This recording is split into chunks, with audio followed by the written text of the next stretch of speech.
कृत्रिम या बनावटी बारिश या आर्टिफिशियल रेन। जी हाँ, इसका मतलब है नकली बारिश। नकली अंडे, नकली बादाम, यहाँ तक कि नकली बालों के बारे में तो आपने सुना ही होगा। लेकिन तब क्या हो जब मैं आपसे कहूँ कि बारिश भी नकली हो सकती है। कैसे, आइए जानते हैं। दोस्तों, बारिश कुदरत का एक अनमोल तोहफा है और ये इंसानी जिंदगी और खासकर चौपाई जानवरों के लिए तो बहुत ही ज्यादा जरूरी है। अब तक हम जो जानते हैं उसके हिसाब से तो बारिश उसके मौसम में कुदरती तौर पर ही बरसती है, लेकिन आज के मॉडर्न दौर में कृत्रिम या बनावटी बारिश बरसाई जा सकती है।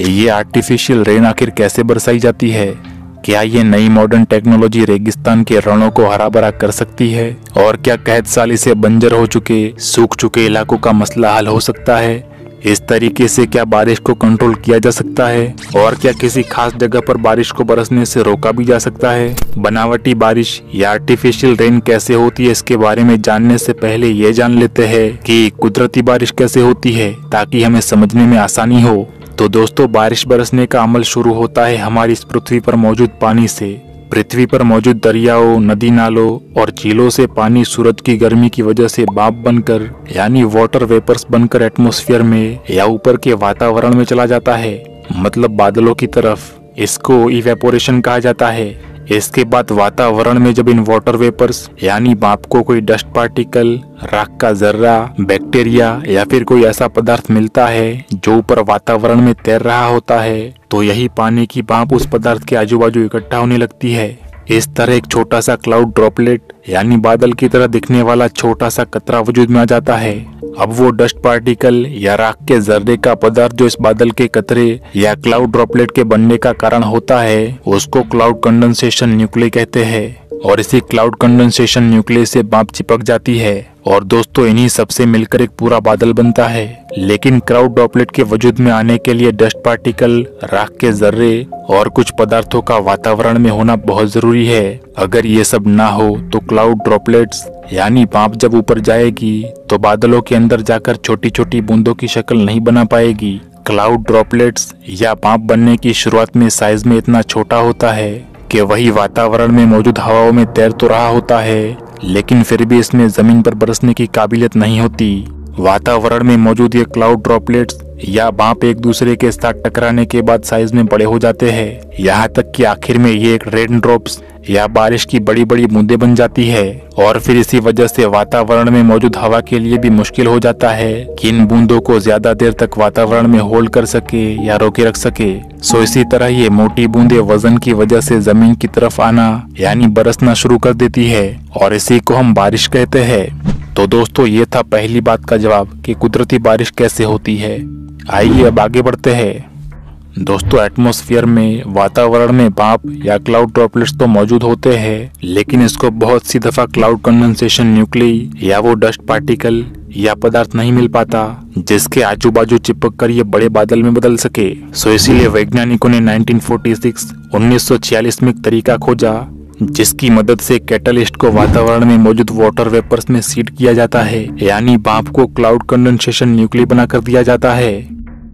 ये कैटलिस्ट आमतौर पर सिल्वर आयोडाइड, पोटेशियम आयोडाइड या फिर ड्राई आइस यानी सॉलिड कार्बन डाइऑक्साइड में से कोई एक हो सकता है। और अब तो बनावटी बारिश या इस मकसद के लिए सोडियम क्लोराइड का इस्तेमाल भी बढ़ता जा रहा है। ये तमाम साल्ट्स दोस्तों क्लाउड कंडेंसेशन न्यूक्लिय के तौर पर काम करते हैं, यानी जो पानी भाप बनकर वातावरण में जाता है उनको जकड़ने का काम इन्हीं साल्ट से होता है। सीडिंग की इस प्रक्रिया के बाद बड़े वाटर ड्रॉपलेट्स बनने की प्रक्रिया शुरू हो जाती है और इसी वजह से बारिश बरसना शुरू हो जाती है। यानी जब बूंदें बड़ी हो जाती है तो बारिश बरसना शुरू हो जाती है। सीडिंग करने की यह प्रक्रिया एरोप्लेन, ड्रोन्स, रॉकेट्स और जमीन पर मौजूद जनरेटर से भी की जाती है। दोस्तों, इस वक्त दुनिया में 50 से ज्यादा देश इसी आर्टिफिशियल रेन या बनावटी बारिश बरसाने के प्रोजेक्ट्स पर काम कर रहे हैं। इन देशों में China, America, Russia, Thailand, France, Germany, हमारा इंडिया, यहाँ तक कि बहुत से और भी देश शामिल है।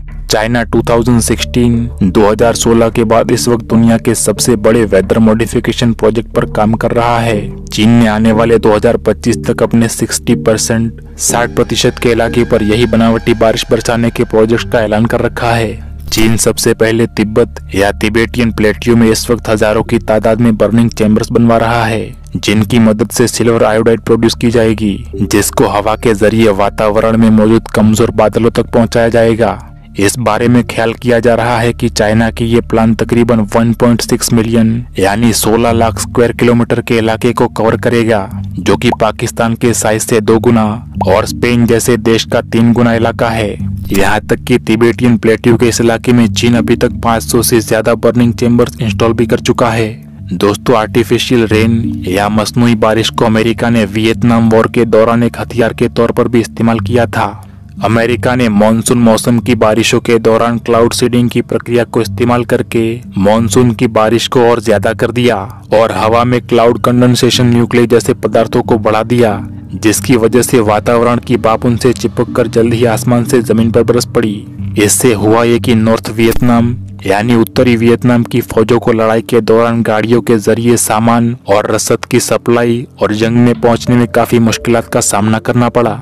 सोवियत यूनियन भी 1986 में 1986 में चेरनोबिल हादसे के बाद एयरक्राफ्ट का इस्तेमाल करते हुए आर्टिफिशियल रेन या बनावटी बारिश बरसा चुका है, ताकि चेरनोबिल हादसे की जद में आए इलाके से दूसरे इलाकों तक रेडिएशन को फैलने से रोका जा सके। अगर हम हमारे ही देश इंडिया को देखें तो हमने पहली बार इस प्रक्रिया को इस्तेमाल करते हुए 1951 में आर्टिफिशियल रेन या बनावटी बारिश बरसाने की कोशिश की। 1952 में भी हमारे भारत ने गुब्बारों के जरिए सिल्वर आयोडाइड को वातावरण के बादलों में सीड करने की कोशिश की। फिर कर्नाटका और मुंबई के इलाकों में भी आर्टिफिशियल रेन या बनावटी बारिश बरसाने की कोशिशें की और आज भी इस पर काम जारी है। दोस्तों, हमारे पड़ोसी देश पाकिस्तान ने भी साल 2000 की कहत साली से निपटने के लिए एयरक्राफ्ट के जरिए पंजाब, सिंध, बलोचिस्तान और आज के खैबर पख्तूनख्वा के इलाकों में यही बनावटी बारिश बरसाने की पहली बार कोशिशें की थी। दोस्तों, आप जानते ही होंगे कि फैक्ट्रीज और गाड़ियों की वजह से हमारे भारत की बहुत सी सिटीज धुएं और धुंध से घिरी रहती है। ऐसे में अगर ये आर्टिफिशियल रेन की टेक्नोलॉजी वाकई और प्रॉपर तरीके से काम करने लगे तो धुएं और धुंध से धीरे धीरे इन शहरों के पोल्यूशन को भी इसी बारिश से कम किया जा सकता है। अब यहाँ तक पहुँचने के दौरान आप एक सवाल तो भूल ही गए होंगे, मैं अपने सब्सक्राइबर लोग को बहुत अच्छे से जानता हूँ। वो सवाल ये कि क्या इस आर्टिफिशियल रेन या बनावटी बारिश की मदद से बेशुमार ऐसे इलाके जो या तो बिल्कुल सहरा है, सूख चुके हैं, जहाँ पर बारिशें बहुत कम होती है या बिल्कुल भी नहीं होती, तो क्या इन रेगिस्तान के रणों में आर्टिफिशियल रेन को मसनूई बारिश को बरसाकर पानी की कमी को पूरा किया जा सकता है? तो दोस्तों, इस सवाल का जवाब है हाँ, ऐसा करना किसी हद तक मुमकिन हो सकता है, लेकिन इसका ये मतलब बिल्कुल भी नहीं कि इन रेगिस्तान के रणों को पूरे तरीके से हरा भरा किया जा सके, और ना ही आर्टिफिशियल रेन या बनावटी बारिश असल और कुदरती बारिश की कमी पूरी कर सकती है, क्योंकि इसकी भी कुछ वजह है। सबसे पहले अगर देखा जाए तो आर्टिफिशियल रेन बनावटी बारिश बरसाने के लिए स्पेसिफिक वेदर कंडीशन यानी कुछ बादलों का भले ही कमजोर ही सही लेकिन वातावरण में होना बहुत ही जरूरी होता है। मतलब साफ है कि अगर वातावरण में बादल नहीं तो बनावटी बारिश भी नहीं।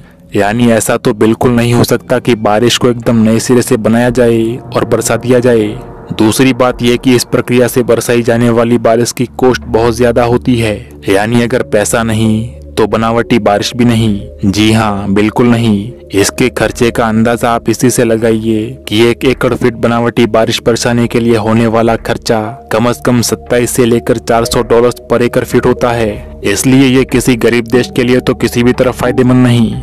इसके अलावा इस प्रक्रिया में क्लाउड सीडिंग के लिए बहुत सी बार सिल्वर आयोडाइड का इस्तेमाल किया जाता है। सिल्वर आयोडाइड एक टॉक्सिक मेटल है और हद से ज्यादा खतरनाक है। इसका हद से ज्यादा इस्तेमाल इंसानों और पानी में रहने वाली जिंदगियों के लिए काफी खतरनाक साबित हो सकता है। इसके अलावा एक और बात यह कि वेदर यानी मौसम के कुछ मसनूई पैटर्न्स होते हैं, तो इस सिचुएशन में एक डर ये भी बना रहता है कि बनावटी बारिश के जरिए अमीर और ताकतवर देश दूसरे देशों की तरफ पानी लेकर जाने वाले बादलों को चुराएंगे और उन बादलों को आगे बढ़ने से पहले ही अपने इलाकों में बरसा देंगे। और ये भी मुमकिन है कि एक ही देश के 2 शहरों के बीच में ऐसी ही कोई सिचुएशन आपको देखने को मिल जाए और एक दूसरे के बादलों के मामले पर ही लड़ाई झगड़ा शुरू हो जाए। दोस्तों, इस प्रक्रिया के बाद बारिश बरसाने के चांस तो कई गुना बढ़ जाते हैं, लेकिन इस बात की 100% कोई गारंटी नहीं कि इस प्रक्रिया से बारिश जरूर बरसेगी। और ये भी याद रहे कि वेदर मॉडिफिकेशन की ये प्रक्रिया एक खास इलाके पर तो कारगर हो सकती है, लेकिन इससे ओवरऑल क्लाइमेट को यानी किसी बड़े इलाके के पूरे क्लाइमेट को हरगिज नहीं बदला जा सकता। दोस्तों, एक तरफ क्लाउड सीडिंग की प्रक्रिया जहां बारिश बरसाने की वजह बनती है, वहीं दूसरी तरफ ये बादलों को भगाने के लिए भी इस्तेमाल होता है। चाइना ने इस वाली प्रक्रिया को इस्तेमाल करते हुए 2008 में होने वाली बीजिंग ओलंपिक्स की ओपनिंग सेरेमनी के दौरान होने वाली बारिश के चांसेस को कम कर दिया था, यानी बादलों को भगा दिया था। दरअसल चाइना ने ये किया कि बीजिंग शहर के चारों तरफ तकरीबन 21 पॉइंट्स 21 अलग अलग लोकेशन से silver iodide flood rocket fire करके बीजिंग शहर की तरफ आने वाले पानी से भरे हुए बादलों को पहले ही इतना ताकतवर और वजनदार कर दिया कि पानी से भरे बादल बीजिंग पहुंचने से पहले ही शहर के बाहर बरसने लगे। इस तरह बीजिंग की तरफ आने वाले बादल कमजोर हो गए और ओपनिंग सेरेमनी के दौरान आसमान बिल्कुल साफ रहा। सिर्फ यही नहीं, बल्कि चाइना में अक्सर किसी बड़े इवेंट या पॉलिटिकल सरगर्मी से पहले पानी से भरे बादलों को भगाने की एक रिवायत बन चुकी है। दोस्तों, ऐसे ही 2020 में 2020 में इंडोनेशिया में होने वाली बारिशों की वजह से इसकी राजधानी जकार्ता में बड़ी हद तक तबाही मच गई थी, जबकि और ज्यादा बारिश होने की पेशेनगोई भी की जा रही थी। तो इस सिचुएशन में इंडोनेशिया की एयरफोर्स ने और ज्यादा तबाही और फ्लड को कंट्रोल करने के लिए जकार्ता शहर को तबाही से बचाने के लिए क्लाउड सीडिंग की प्रक्रिया को इस्तेमाल किया और पानी से भरे बादलों को जकार्ता शहर के बाहर ही बरसा दिया था और यूं करके ज्यादा बारिश को या सुनामी को रोक दिया था। तो दोस्तों, ये थी वो पूरी इन्फॉर्मेशन कि आर्टिफिशियल रेन या बनावटी बारिश क्लाउड सीडिंग की प्रक्रिया से कैसे बरसाई जाती है और इसकी क्या कुछ लिमिटेशंस है। अब बात करते हैं बनावटी बारिश बरसाने के और तरीके के बारे में। ईयर 2017 साल 2017 में ब्रिटेन की यूनिवर्सिटी ऑफ रीडिंग के वैज्ञानिकों ने इलेक्ट्रिक चार्ज की मदद से ये बनावटी बारिश बरसाने की कोशिश की। यहाँ तक कि इस प्रक्रिया का प्रैक्टिकल नमूना हाल ही में देखने को मिला, जब यूएई ने यानी दुबई ने इसी टेक्नोलॉजी का इस्तेमाल करके ड्रोन्स की मदद से चार्ज प्रोड्यूस किए और अच्छी खासी बारिश बरसाई। ये प्रक्रिया इसीलिए भी बेहतर है कि इसमें क्लाउड सीडिंग की तरह माहौलियाती खतरे का अंदेशा बहुत कम होता है, यानी इंसानी जिंदगी और पानी में रहने वाली जानों के लिए खतरा बहुत कम होता है। तो दोस्तों, ये अजीबोगरीब इन्फॉर्मेशन आपको कैसी लगी कमेंट करके मुझे जरूर बताएं और इस वीडियो को हजारों, लाखों, करोड़ों, अरबों, खरबों लोगों तक शेयर मार मार के जरूर पहुंचाएं। मिलता हूं अगली वीडियो में, तब तक के लिए अल्लाह की अमान में रहे। अस्सलाम वालेकुम।